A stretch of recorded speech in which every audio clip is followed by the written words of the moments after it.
നമസ്കാരം. വെളിച്ചം ചാനലിലേക്ക് സ്വാഗതം. 2025 ഡിസംബർ 22, 23, 24 തീയതികളിലെ ദിനഫലങ്ങൾ, രാശിഫലങ്ങളാണ് ഇതിൽ പറയുന്നത്. 12 രാശിക്കാരെക്കുറിച്ചും പറയുന്നുണ്ട്. ഒരു ദിവസം നമ്മൾ മിനിമം അറിഞ്ഞിരിക്കേണ്ട ജ്യോതിഷഫലങ്ങൾ ഏറ്റവും ചുരുക്കിയാണ് ഇതിൽ പറയാൻ ശ്രമിക്കുന്നത്. ഇതിൻ്റെ കറക്റ്റ് ടൈമിംഗ് പറയുകയാണെങ്കിൽ ഡിസംബർ 22 രാവിലെ 10:06 AM മുതൽ ഡിസംബർ 24 രാത്രി 7:46 PM വരെയാണ് ഈ ഫലങ്ങൾ അനുഭവവേദ്യമാകുന്നത്. ആദ്യം ഭാഗ്യ നിറങ്ങൾ പറയാം. 22-ാം തീയതി തിങ്കളാഴ്ച നീല അല്ലെങ്കിൽ വെള്ള, 23-ാം തീയതി ചൊവ്വാഴ്ച ചുവപ്പ്, 24-ാം തീയതി ബുധനാഴ്ച പച്ച, അതല്ലെങ്കിൽ ഇവയുടെ ഇളം നിറങ്ങൾ, അതല്ലെങ്കിൽ ഈ നിറങ്ങൾ ഡിസൈനായിട്ട് വരുന്ന വസ്ത്രങ്ങൾ ഡിസൈനുള്ള വസ്ത്രങ്ങൾ ധരിച്ചാൽ ഭാഗ്യവർദ്ധനവ് ഉണ്ടാകുന്നതാണ്. ഇനിയിപ്പോൾ നമുക്ക് ഭാഗ്യ നമ്പറുകൾ നോക്കാം. 22-12-2025 7 ഏറ്റവും വലിയ ഭാഗ്യസംഖ്യ. 4, 2, 9, 5, 1 ഇവയും ഭാഗ്യസംഖ്യകളാണ്. 23-12-2025 8 ഏറ്റവും വലിയ ഭാഗ്യസംഖ്യ. 9, 5, 2, 3, 1 ഇവയും ഭാഗ്യസംഖ്യകളാണ്. 24-12-2025 9 ഏറ്റവും വലിയ ഭാഗ്യസംഖ്യ. 6, 4, 2, 5 ഇവയും ഭാഗ്യസംഖ്യകളാണ്. ഇനി നമുക്ക് ബ്രഹ്മമുഹൂർത്തം നോക്കാം. 22-23 തീയതികളിൽ രാവിലെ 5:09 AM മുതൽ 5:57 AM വരെയാണ് ബ്രഹ്മമുഹൂർത്തം. 22-23 തീയതികളിൽ 24-ാം തീയതി രാവിലെ 5:10 AM മുതൽ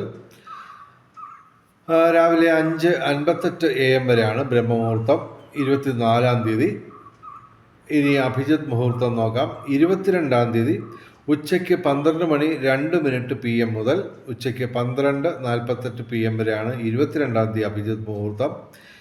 23-ാം തീയതി ഉച്ചയ്ക്ക് 12:03 PM മുതൽ ഉച്ചയ്ക്ക് 12:48 PM വരെയാണ് 23-ാം തീയതി അഭിജിത്ത് മുഹൂർത്തം. 24-ാം തീയതി അഭിജിത്ത് മുഹൂർത്തമില്ല. അഭിജിത്ത് മുഹൂർത്തത്തിലും ബ്രഹ്മമുഹൂർത്തത്തിലും പ്രധാനപ്പെട്ട കാര്യങ്ങൾ ചെയ്യാൻ ശ്രമിക്കുക. ബ്രഹ്മമുഹൂർത്തത്തിൽ പ്രാർത്ഥനകൾക്ക് പ്രാധാന്യം നൽകുക. ഇനി രാഹുകാലം നോക്കാം. 22-ാം തീയതി രാവിലെ 8:10 AM മുതൽ 9:35 AM വരെയാണ് 22-ാം തീയതി രാഹുകാലം. 23-ാം തീയതി ഉച്ചയ്ക്ക് ശേഷം 3:15 PM മുതൽ വൈകിട്ട് 4:40 PM വരെയാണ് 23-ാം തീയതി രാഹുകാലം. 24-ാം തീയതി ഉച്ചയ്ക്ക് 12:26 PM മുതൽ ഉച്ചയ്ക്ക് 1:51 PM വരെയാണ് 24-ാം തീയതി രാഹുകാലം. രാഹുകാലത്ത് പ്രധാനപ്പെട്ട കാര്യങ്ങളിൽ നിന്ന് വിട്ടു നിൽക്കുക, അതുപോലെ തന്നെ യാത്രകൾ ഒഴിവാക്കുക. ഇനി നമുക്ക് ഫലങ്ങൾ നോക്കാം. ആദ്യം മേടം രാശി. മേടം രാശി എന്ന് പറയാൻ അശ്വതി, ഭരണി, കാർത്തിക ആദ്യ പാദം. മേടം രാശിക്ക് ഗുണാധിക്യമാണ് കാണുന്നത്. ശനി മാത്രമാണ് ഡയറക്റ്റായിട്ട് പ്രതികൂലമായിട്ട് നിൽക്കുന്നത്. ശനിയാഴ്ച വ്രതമെടുത്ത് ശിവന്, അയ്യപ്പന്, ശനിക്ക് വഴിപാടുകൾ നടത്തുക. 3 ഗ്രഹങ്ങൾ ഗുണദോഷ സമ്മിശ്രമായിട്ട് നിൽക്കുന്നു. 5 ഗ്രഹങ്ങൾ ഇവർക്ക് അനുകൂലമായിട്ട് നിൽക്കുന്നു. അപ്പോൾ ശനി മാത്രമാണ് ഇവർക്ക് ഡയറക്റ്റായിട്ട് പ്രതികൂലം. ബാക്കി എല്ലാ ഗ്രഹങ്ങളും അനുകൂലമോ ഗുണദോഷ സമ്മിശ്രമായ ഫലമാണ് തരുന്നത്. അപ്പോൾ ഇവർക്ക് ഗുണാധിക്യം ഞങ്ങൾ പ്രവചിക്കുന്നു. ഭാഗ്യപരീക്ഷണങ്ങളിൽ സാധ്യതയുണ്ട്. പൂർവിക സ്വത്ത് ലഭിക്കാം. അതുപോലെ തന്നെ കലാസാഹിത്യ രംഗത്തും ബൗദ്ധിക രംഗത്തും വിദ്യാഭ്യാസ രംഗത്തും ഉയർച്ചയുണ്ടാവും. അതുപോലെ തന്നെ ചന്ദ്രനും ശുക്രനും അനുകൂലമായതിനാൽ ശാരീരിക മാനസിക അസ്വസ്ഥതകൾ നീങ്ങി ആരോഗ്യം മെച്ചപ്പെടും. പൊതുവെ മേടം രാശിക്കാർക്ക് ഗുണാധിക്യമാണ് കാണുന്നത്. ഇനി ഇടവൻ രാശി. കാർത്തിക അവസാന 3 പാദം, രോഹിണി, മകയിരം ആദ്യ 2 പാദം. ഇടവൻ രാശിക്ക് ഗുണദോഷ സമ്മിശ്രമാണ്. എങ്കിലും ഇവർക്ക് ചൊവ്വയും സൂര്യനും ഡയറക്റ്റായിട്ട് പ്രതികൂലമായിട്ട് നിൽക്കുന്നു. അഷ്ടമത്തിലാണ് ചൊവ്വയും സൂര്യനും. അപ്പോൾ ശാരീരിക മാനസിക അസ്വസ്ഥതകൾ ഉണ്ടാവാം. വാഹനങ്ങൾ ഓടിപ്പിക്കുമ്പോൾ സൂക്ഷിക്കുക. തൊഴിൽ പ്രശ്നങ്ങളും നിയമപരമായ പ്രശ്നങ്ങളും പുതുതായി ഉണ്ടാകാനുള്ള സാധ്യതയുണ്ട്. ഇവർ ഞായറാഴ്ച ശിവന്, ചൊവ്വാഴ്ച മുരുകന് വഴിപാടുകൾ നടത്തുക. ശനിയും വ്യാഴവും ശുക്രനും അനുകൂലമാണ്, ഡയറക്റ്റായിട്ട് അനുകൂലമാണ്. അപ്പോൾ ഏർപ്പെടുന്ന ഏത് കാര്യത്തിനും ഒരു വിജയ സാധ്യതയുണ്ട്. അതുപോലെ തന്നെ ഈ ചൊവ്വയും സൂര്യനും പ്രതികൂലമായതിൻ്റെ ഒരു പ്രശ്നമുള്ളത് ശനി വ്യാഴവും അനുകൂലമായതുകൊണ്ട് കുറേയൊക്കെ പരിഹരിക്കപ്പെടും. അതുപോലെ തന്നെ ഇവർക്ക് ബന്ധപ്പെടുന്ന കാര്യങ്ങളിൽ വിജയസാധ്യത ഉണ്ടാവുമെങ്കിലും അതിനൊക്കെ തടസ്സങ്ങളൊക്കെ ഉണ്ടാവാൻ സാധ്യതയുണ്ട്. ശിവക്ഷേത്രത്തിലും സർപ്പപ്രതിഷ്ഠയുള്ള ക്ഷേത്രങ്ങളിലും ദർശനം നടത്തുക എല്ലാ ദിവസവും. ഭൗതിക സുഖങ്ങൾ ഒരു പരിധിവരെ ഉണ്ടാവും. ധനവരവ് വിവിധ സ്രോതസ്സുകളിൽ നിന്ന് ഒരു പരിധിവരെ ഉണ്ടാവും. പൊതുവെ ഇടവൻ രാശിക്ക് ഗുണദോഷ സമ്മിശ്രമാണ്. ഇനി മിഥുനം രാശി എന്ന് പറയുമ്പോൾ മകയിരം അവസാന 2 പാദം, തിരുവാതിര പുണർദം ആദ്യം 3 പാദം. മിഥുനം രാശിക്ക് അല്പം ദോഷാധിക്യമുള്ള ദിവസങ്ങളാണ്. എല്ലാ ദിവസവും ശിവക്ഷേത്രത്തിലും സർപ്പപ്രതിഷ്ഠയുള്ള ക്ഷേത്രങ്ങളിലും ദർശനം നടത്തുക. ഞായറാഴ്ച, അതുപോലെ തന്നെ തിങ്കളാഴ്ച ശിവന്, ചൊവ്വാഴ്ച മുരുകന്, വ്യാഴാഴ്ച മഹാവിഷ്ണുവിന് വഴിപാടുകൾ നടത്തുക. ശനിയാഴ്ച ശിവന്, അയ്യപ്പന്, ശനിക്ക് വഴിപാടുകൾ നടത്തുക. ഇവർക്ക് അത്ര ഗുണകരമായ ദിവസങ്ങളല്ല, എങ്കിലും മോശമില്ലാത്ത രീതിയിൽ ധനവരവൊക്കെ ഉണ്ടാകും. എങ്കിലും അതിനൊക്കെ തടസ്സങ്ങളും മറ്റ് കാര്യങ്ങളൊക്കെ ഉണ്ട്. അതുപോലെ തന്നെ ചൊവ്വയും സൂര്യനും 7ാം ഭാവത്തിലാണ് മിഥുനം രാശിക്ക് നിൽക്കുന്നത്. അതുകൊണ്ട് ജീവിത പങ്കാളിയുമായിട്ട് പ്രശ്നങ്ങൾ ഉണ്ടാകാൻ സാധ്യതയുണ്ട്. വിവേകപൂർവ്വം അത് പരിഹരിക്കുക. അതുപോലെ തന്നെ ജീവിത പങ്കാളിക്ക് ശാരീരിക മാനസിക അസ്വസ്ഥതകളുണ്ടാകാം. തീർച്ചയായിട്ടും ശിവക്ഷേത്രത്തിൽ സ്ഥിരം എല്ലാ ദിവസവും ദർശനം നടത്തുക. മിഥുനം രാശിക്ക് ഗുണദോഷ സമ്മിശ്രമാണ്. ഇനി കർക്കിടകം രാശി. പുണർദം അവസാന പാദം, പൂയ ആയില്യം. കർക്കിടകം രാശിക്ക് ഗുണദോഷ സമ്മിശ്രമാണ്. വ്യാഴം പ്രതികൂലമാണ്. അപ്പോൾ വ്യാഴാഴ്ച മഹാവിഷ്ണു ക്ഷേത്രത്തിൽ ദർശനം നടത്തുക. അതുപോലെ തന്നെ എല്ലാ ദിവസവും സർപ്പപ്രതിഷ്ഠയുള്ള ക്ഷേത്രങ്ങളിൽ ദർശനം നടത്തുക. ഇവർക്ക് ഭൂമി ക്രയവിക്രയങ്ങളിലൂടെ നേട്ടമുണ്ടാവും. പിതൃസ്വത്ത് ലഭിക്കാം. രാഷ്ട്രീയ രംഗത്തും പൊതുരംഗത്തും ഉയർച്ചയുണ്ടാവും. നിയമപരമായ പ്രശ്നങ്ങളിൽ അനുകൂലമായ വിധിയുണ്ടാവും. തൊഴിൽ രംഗം പുഷ്ടിപ്പെടും. തൊഴിൽ ഭാഗ്യം, പിതൃഗുണം, സന്താന നേട്ടം ഇവയൊക്കെ പ്രതീക്ഷിക്കാം. കർക്കിടകം രാശിക്ക് ഗുണദോഷ സമ്മിശ്രമാണ്. ഇനി ചിങ്ങം രാശി എന്ന് പറയുമ്പോൾ മകം, പൂരം, ഉത്രം ആദ്യ പാദം. ചിങ്ങം രാശിക്ക് ഗുണദോഷ സമ്മിശ്രമാണ്. ഇവരുടെ പ്രതികൂലമായ ഗ്രഹങ്ങളുടെ എണ്ണം കുറയുന്നു. കാര്യമായിട്ട് തന്നെ, ഗണ്യമായിട്ട് തന്നെ കുറയുന്നു. എങ്കിലും അഷ്ടമശനി ആയതിനാൽ ശിവന്, അയ്യപ്പന്, ശനിക്ക് ശനിയാഴ്ച വ്രതമെടുത്ത് വഴിപാടുകൾ നടത്തുക. ശിവക്ഷേത്രത്തിലും സർപ്പപ്രതിഷ്ഠയുള്ള ക്ഷേത്രങ്ങളിലും എല്ലാ ദിവസവും ദർശനം നടത്തുക. ഇവർക്ക് ശാരീരിക മാനസിക അസ്വസ്ഥതകൾ കുറഞ്ഞ് ആരോഗ്യം മെച്ചപ്പെടും. അത്യാവശ്യം സൗന്ദര്യവും ഉണ്ടാവും. പുതിയ സുഹൃത്തുക്കളെ കിട്ടും. അതുപോലെ തന്നെ വിവിധ സ്രോതസ്സിൽ നിന്ന് ധനവരവ്, ഭൗതിക സുഖങ്ങൾ, വിവാഹം കാത്തു നിൽക്കുന്ന യുവതി യുവാക്കൾക്ക് അനുകൂലമായ മാറ്റങ്ങൾ ഉണ്ടാവും. കലാസാഹിത്യ രംഗത്തും ബൗദ്ധിക രംഗത്തും വിദ്യാഭ്യാസ രംഗത്തും ഉയർച്ച ഉണ്ടാവും. ഗൃഹലാഭം, വാഹനലാഭം ഇവ ഉണ്ടാവാം. ഉല്ലാസയാത്രകൾക്കും അതുപോലെ ക്ഷേത്രങ്ങൾ സന്ദർശിക്കാനും അവസരമൊരുങ്ങും. ചിങ്ങം രാശിക്ക് ഗുണദോഷ സമ്മിശ്രത്തിൽ തന്നെ അല്പം നല്ല സമയമാണ്. ഇനി കന്നി രാശി. ഉത്രം അവസാന 3 പാദം, അത്തം ചിത്തിര ആദ്യ 2 പാദം. കന്നി രാശിക്ക് ഗുണദോഷ സമ്മിശ്രമാണ്. വാഹനാപകടങ്ങൾ ശ്രദ്ധിക്കുക. അതുപോലെ തന്നെ തീപ്പൊള്ളൽ, അതുപോലെ തന്നെ മെഷീനറി, അതുപോലെ തന്നെ ഇലക്ട്രോണിക് ഉപകരണങ്ങളൊക്കെ ഉപയോഗിക്കുമ്പോൾ സൂക്ഷിക്കുക. ശനിയാഴ്ച വ്രതമെടുത്ത് ശിവന്, അയ്യപ്പന്, ശനിക്ക് വഴിപാടുകൾ നടത്തുക. ചൊവ്വാഴ്ച മുരുകന് വഴിപാടുകൾ നടത്തുക. ഇവർക്ക് ഭാഗ്യപരീക്ഷണങ്ങളിൽ ചെറിയ സാധ്യതയുണ്ട്. വിവിധ സ്രോതസ്സിൽ നിന്ന് ധനവരവുണ്ടാവും.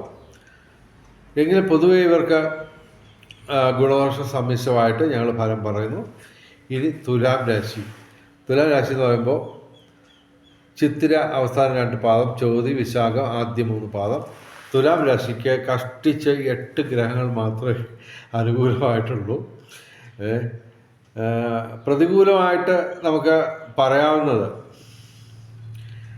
ചന്ദ്രൻ മാത്രമാണ്. ചന്ദ്രൻ പക്ഷേ 4ാം ഭാവത്തിൽ ഗുണദോഷ സമ്മിശ്രമായിട്ട് ഫലം തരും.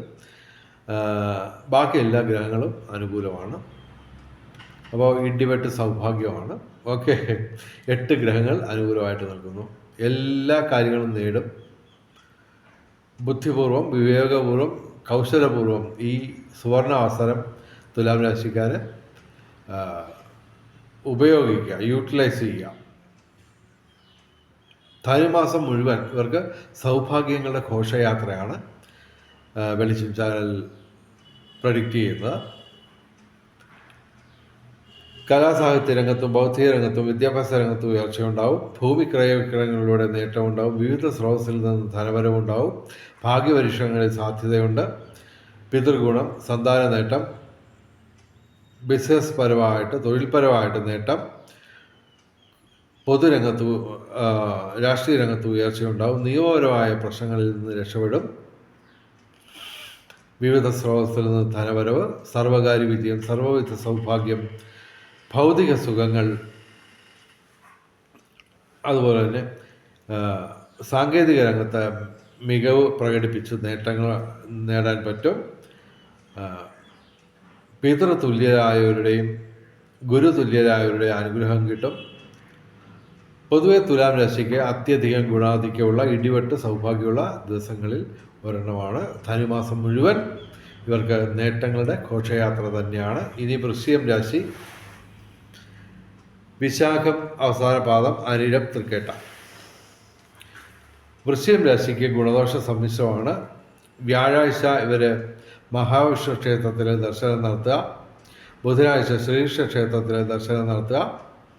ഇവർക്ക് പൊതുവെ ഗുണദോഷ സമ്മിശ്രമാണ്. 5 ഗ്രഹങ്ങൾ ഗുണദോഷ സമ്മിശ്രമായിട്ട് ഫലം തരും. ചന്ദ്രനും ശുക്രനും ഡയറക്റ്റായിട്ട് അനുകൂലമായതിനാൽ ഇവർക്ക് ശാരീരിക മാനസിക അസ്വസ്ഥതകൾ നീങ്ങും. അതുപോലെ തന്നെ വിവിധ സ്രോതസ്സിൽ നിന്ന് ധനവരവുണ്ടാവും. കലാസാഹിത്യ രംഗത്ത് ഉയർച്ചയുണ്ടാവും. പൊതുവെ വൃശ്ചികം രാശിക്ക് ഗുണദോഷ സമ്മിശ്രമാണ്. ഇനി ധനുരാശി. ധനുരാശി എന്ന് പറയുമ്പോൾ മൂലം, പൂരാട, ഉത്രാടം ആദ്യ പാദം. ധനുരാശിക്ക് ഗുണദോഷ സമ്മിശ്രത്തിൽ തന്നെ അല്പം പ്രശ്നമുള്ള ദിവസങ്ങളാണ്. കാരണം സൂര്യൻ, ശനി, ചൊവ്വ തുടങ്ങിയ പാപഗ്രഹങ്ങൾ ഡയറക്റ്റായിട്ട് പ്രതികൂലമായിട്ട് നിൽക്കുന്നു. ഞായറാഴ്ച ശിവന്, ചൊവ്വാഴ്ച മുരുകന്, ബുധനാഴ്ച ശ്രീകൃഷ്ണന് വഴിപാടുകൾ നടത്തുക. ശനിയാഴ്ച വ്രതമെടുത്ത് ശിവന്, അയ്യപ്പന്, ശനിക്ക് വഴിപാടുകൾ നടത്തുക. ഇവർക്ക് ഭാഗ്യപരീക്ഷണങ്ങളിൽ ചെറിയ സാധ്യതയുണ്ട്. അതുപോലെ തന്നെ ദാമ്പത്യ ജീവിതം സുഖകരമാവും. അതുപോലെ തന്നെ ബന്ധങ്ങൾ ഊഷ്മളമാവും. വിവിധ സ്രോതസ്സിൽ നിന്ന് ധനവരവുണ്ടാവും. ഭൗതിക സുഖങ്ങൾ ഇവർക്ക് ലഭിക്കും. ധനുരാശിക്ക് ഗുണദോഷ സമ്മിശ്രമാണ്. ഇനി മകരം രാശി. മകരം രാശി എന്ന് പറയുമ്പോൾ ഉത്രാടം അവസാന 3 പാദം, തിരുവോണം, അവിട്ടം ആദ്യ 2 പാദം. മകരം രാശിക്ക് അത്യാവശ്യം അല്പം ദോഷകരമായ ദിവസങ്ങളാണ്. ചന്ദ്രൻ ഇവിടെ അനുകൂലമായിട്ട് വന്നിട്ടുണ്ട്. എങ്കിലും പൊതുവെ ശനി, ക്ഷമിക്കണം, സൂര്യൻ, ചൊവ്വ, സർപ്പം, അതുപോലെ തന്നെ വ്യാഴം, ശിഖി ഇവയൊക്കെ ഡയറക്റ്റായിട്ട് പ്രതികൂലമാണ്. അപ്പോൾ ഇവർ എല്ലാ ദിവസവും ശിവക്ഷേത്രത്തിലും സർപ്പപ്രതിഷ്ഠയുള്ള ക്ഷേത്രങ്ങളിലും ദർശനം നടത്തുക. ഞായറാഴ്ച ശിവന്, ചൊവ്വാഴ്ച മുരുകന്, വ്യാഴാഴ്ച മഹാവിഷ്ണുവിന് വഴിപാടുകൾ നടത്തുക. ഇവർക്ക് ശനി അനുകൂലമായതിനാൽ ഈ പറഞ്ഞ പ്രശ്നങ്ങളിൽ നിന്നെല്ലാം ഇവർക്ക് ഒരു പരിധിവരെ ആനുകൂല്യ അഥവാ പ്രയോജനം കിട്ടുന്നതാണ്. ഇവർക്ക് പ്രധാനപ്പെട്ട ഒരു കാര്യം എന്ന് പറയുന്നത്, ഏർപ്പെടുന്ന എല്ലാ കാര്യത്തിനും ഒരു വിജയസാധ്യതയുണ്ട് എങ്കിലും ദൈവാധീനം, ഈ വ്യാഴം പൊതുവെ ഇവർക്ക് 6ാം ഭാവത്തിലാണ് നിൽക്കുന്നത്. അത് കാരണം ദൈവാധീനം കുറവുണ്ടായതുകൊണ്ട് മിക്കവാറും എല്ലാ കാര്യത്തിനും ഒരു തടസ്സവും ഒക്കെ ഉണ്ടാവും. ഇവർക്ക് ബൗദ്ധിക രംഗത്തും വിദ്യാഭ്യാസ രംഗത്തും കലാസാഹിത്യ രംഗത്തും ഒക്കെ ഉയർച്ച ഉണ്ടാവുമെങ്കിലും അതിനൊക്കെ ഒരു പരിധി ഉണ്ടാവും. പൊതുവെ മകരരാശിക്ക് അല്പം ദോഷാധിക്യമുള്ള ദിവസങ്ങളാണ്. ഇനി കുംഭൻ രാശി. കുംഭൻ രാശി എന്ന് പറയുമ്പോൾ അവിട്ടം അവസാന 2 പാദം, ചതയം, പൂരിട്ടാതി ആദ്യ 3 പാദം. കുംഭൻ രാശിക്ക് ഗുണാധിക്യമാണ് കാണുന്നത്. എങ്കിലും ചന്ദ്രൻ ഇവിടെ 12ാം ഭാവത്തിൽ വ്യയസ്ഥാനത്ത് നിൽക്കുന്നു. അപ്പോൾ ഇൻവെസ്റ്റ്മെൻറ്റുകളിൽ നിന്ന് വിട്ടു നിൽക്കുക. ഗുണാധിക്യമാണ്, പക്ഷേ എങ്കിലും ഇൻവെസ്റ്റ്മെൻറ്റിൽ നിന്ന് വിട്ടു നിൽക്കുക. ഇവർ ശനിയാഴ്ച ശിവന്, അയ്യപ്പന്, ശനിക്ക് വഴിപാടുകൾ നടത്തുക. തിങ്കളാഴ്ച ശിവന് വഴിപാടുകൾ നടത്തുക. എല്ലാ ദിവസവും ശിവക്ഷേത്രത്തിലും സർപ്പപ്രതിഷ്ഠയുള്ള ക്ഷേത്രങ്ങളിലും ദർശനം നടത്തുക. ഇവർക്ക് ബന്ധങ്ങൾ ഊഷ്മളമാവും, വിവിധ സ്രോതസ്സിൽ നിന്ന് ധനവരവുണ്ടാവും, ഭൗതിക സുഖങ്ങൾ ലഭിക്കും. അതുപോലെ തന്നെ പ്രണയ ജീവിതത്തിൽ ഇവർക്ക് അനുകൂലമായ മാറ്റങ്ങൾ പ്രതീക്ഷിക്കാം. ചൊവ്വയും സൂര്യനും 11ാം ഭാവത്തിൽ ലാഭസ്ഥാനത്ത് നിൽക്കുന്നു, ശുക്രനും. അപ്പോൾ പിതൃഗുണം ഉണ്ടാവും. അതുപോലെ തന്നെ പിതൃ സ്വത്ത് ലഭിക്കാനുള്ള സാധ്യതയുണ്ട്. അവയിൽ നിന്ന് റിയൽ എസ്റ്റേറ്റ് വഴിയോ കൃഷി വഴിയോ നേട്ടങ്ങളുണ്ടാവും. അതുപോലെ തന്നെ തൊഴിൽ ഭാഗ്യം, അത് ഈ ധനുമാസം മുഴുവൻ ഉണ്ടാവും. പിതൃഗുണം, സന്താന നേട്ടം, പിന്നെ നിയമപരമായ പ്രശ്നങ്ങളിൽ നിന്ന് ഇവർക്ക് അനുകൂലമായ നേട്ടങ്ങളുണ്ടാവും. വിവിധ സ്രോതസ്സുകളിൽ നിന്ന് ധനവരവ്. പൊതുവെ കുംഭൻ രാശിക്ക് ഗുണാധിക്യമാണ് ഞങ്ങൾ പ്രഡിക്റ്റ് ചെയ്യുന്നത്. ഇനി മീനം രാശി. പൂരിട്ടാതി അവസാന പാദം, ഉത്തരട്ടാതി രേവതി. മീനം രാശിക്ക് ഗുണദോഷ സമ്മിശ്രമാണ്. ശനിയാഴ്ച ഇവർക്ക് ജന്മശനിയാണ്. അപ്പോൾ ശനിയാഴ്ച വ്രതമെടുത്ത് ശിവന്, അയ്യപ്പന്, ശനിക്ക് വഴിപാടുകൾ നടത്തുക. എല്ലാ ദിവസവും ശിവക്ഷേത്രത്തിലും സർപ്പപ്രതിഷ്ഠയുള്ള ക്ഷേത്രങ്ങളിലും ദർശനം നടത്തുക. ഇവർക്ക് പിതൃസ്വത്ത് ലഭിക്കാം. ഭൂമി ക്രയവിക്രയങ്ങളിലൂടെ നേട്ടമുണ്ടാവും.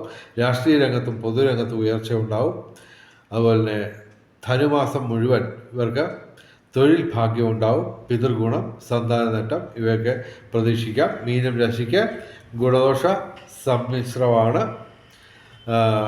വെളിച്ചം ചാനലിലെ മുഴുവൻ പ്രേക്ഷകർക്കും സർവകാര്യ വിജയം, സർവ്വവിധ സൗഭാഗ്യം, രാജകീയ സുഖഭോഗങ്ങൾ, അപ്രതീക്ഷിത ധനലാഭങ്ങൾ, അപ്രതീക്ഷിത സൗഭാഗ്യങ്ങൾ ഇവ ഗുരുവായൂരപ്പൻ അനുഗ്രഹിച്ച് തന്ന് എല്ലാവരുടെയും ജീവിതത്തിൽ വെളിച്ചവും ഐശ്വര്യവും സമ്പൽ സമൃദ്ധിയും വന്നു ചേരട്ടെ എന്ന് പ്രാർത്ഥിച്ചുകൊണ്ട് വീഡിയോ അവസാനിപ്പിക്കുന്നു. നമസ്കാരം, ശുഭദിനം.